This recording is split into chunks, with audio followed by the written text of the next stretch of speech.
omoni mutu mo bo abima loba Koffi Olomide loba so Mike Kalambai akoti lola yepe fa kota lola soko bimiselinga vidéo Koffi azoloba bongo na pesi yo 100,000 euros Ah nazo lobelot soko bimiselinga vidéo Koffi azoloba bongo alobi bongo na pesi yo 100,000 mais vidéo ndiye salakati kasi bimisa siko vidéo wana mais mutu nyonso azala convaincu na yango mutu tout aza convaincu na yango or que c'est faux Koffi atikala oloba bongo te alobango côté nini tala batu wota la biso so vidéo wana atindelo soki eza mais 100,000 euros pour nango ngam na lobelo te to yeba peso ke exact ngam na zo lobelo soki obimiselinga vidéo na peso tant na loba 100,000 euros lingo loba ezala te bon ngam na loba na ya ngam na yebi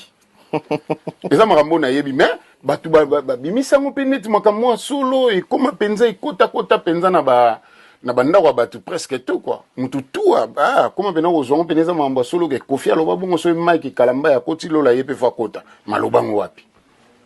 alobango place moko te donc yango moninga ba makambo ba internet ba nini tout ça là na landela yango vraiment te na koyoka na nga bozoloba loba nde batu bazoloba loba na ndo sala ka ondirezo na oyoka mais na oyoka te omoni po ba mensonge eza tellement moi trop ça n'a pas ça ndoko tipe maman kama